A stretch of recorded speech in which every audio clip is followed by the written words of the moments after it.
নমস্কার বন্ধুরা, দেশের কোটি কোটি মোবাইল ব্যবহারকারীদের জন্য খুবই জরুরি খবর বা পরিষ্কারভাবে বলা যায় বিপদের খবর। কারণ ভারত সরকারের অধীনস্থ ট্রাই যারা সমস্ত মোবাইল কোম্পানি বা মোবাইল সংক্রান্ত সিদ্ধান্ত নিয়ে থাকে বা নীতি নির্ধারণ করে থাকে, তাদের একটি নতুন নির্দেশিকা, যেই নির্দেশিকা অনুযায়ী 1 আগস্ট থেকে যদি আপনি আপনার মোবাইলে এই কাজটি করেন তাহলে 2 বছরের জন্য ব্ল্যাক লিস্টেড হয়ে যাবেন এবং আপনার মোবাইল কানেকশানটা ডিসকানেক্টেড হয়ে যাবে এবং সেই সঙ্গে আরও বিভিন্ন ধরনের সমস্যায় পড়বেন।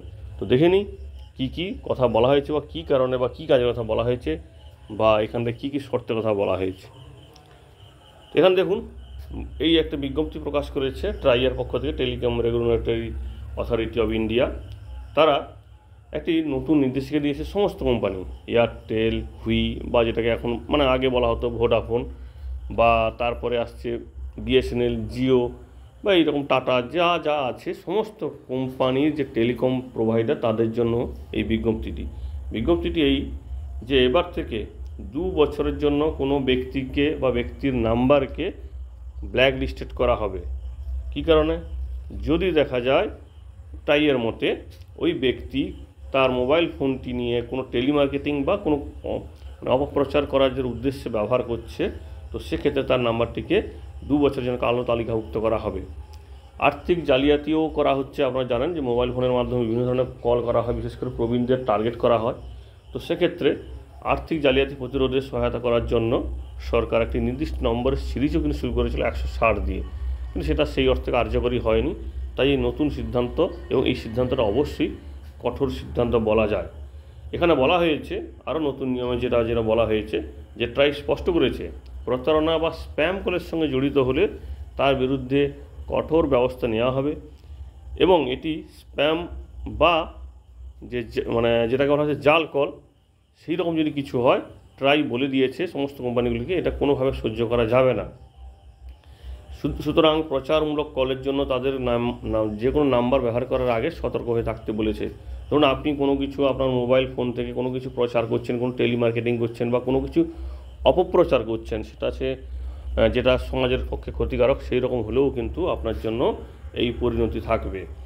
ট্রাই বলেছে যদি কোনো ভুল তথ্য দেওয়া হয়, আপনি ধরুন কাউকে ফোন করেছেন বা কাউকে ফোনের মাধ্যমে, সে হোয়াটসঅ্যাপে হোক, এসএমএস হোক বা যে কোনোভাবে হোক, আপনি ধরুন ভুল তথ্য দিচ্ছেন বা কোনো কিছুভাবে মানুষকে বিভ্রান্ত করছেন, সেই রকম হলেও কিন্তু সেটা আপনাকে ফেক কলের আওতায় ধরা হবে এবং এমন কলকে টেলিকম রেগুলেশন লঙ্ঘন বলে ধরা হবে। এখানে দেখুন এই বিজ্ঞপ্তির আরও পার্টটা যেটা আপনাদের সঙ্গে শেয়ার করছি, যে এই রকম যদি কেউ কিছু করে বা এই রকম যদি কেউ প্রচারমূলক কাজ করে বা কোনো বিভ্রান্তিমূলক প্রচার করে বা অপপ্রচার করে, সমাজের অস্থিরতা তৈরি করে, সেই রকম হলে তার নাম্বারটিকে 2 বছরের জন্য ব্ল্যাকলিস্ট করা হবে।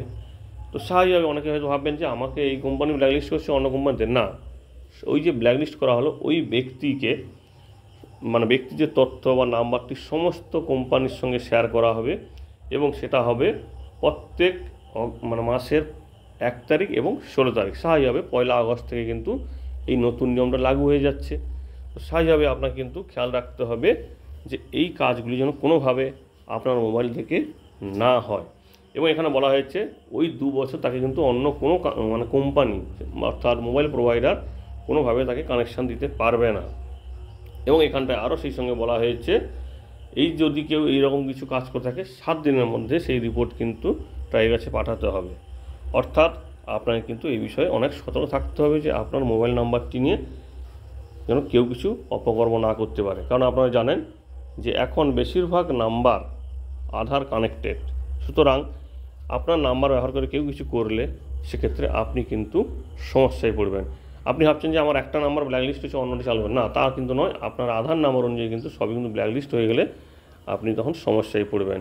তাই অবশ্যই যে সিম নেবেন, নতুন সিম, তখনও কিন্তু সতর্ক থাকবেন যে আপনার সিম থেকে আপনার জন্য আপনার আধার থেকে যেন আপনার জন্যই সিমটা তোলা হয়, অন্য কারোর জন্য সিম না তোলা হয়। কারণ অনেক ক্ষেত্রে এটা হচ্ছে এবং সরকার পক্ষ থেকে বারবার বলা হচ্ছে যে সিম তোলার ক্ষেত্রে যেন স্বচ্ছতা থাকে।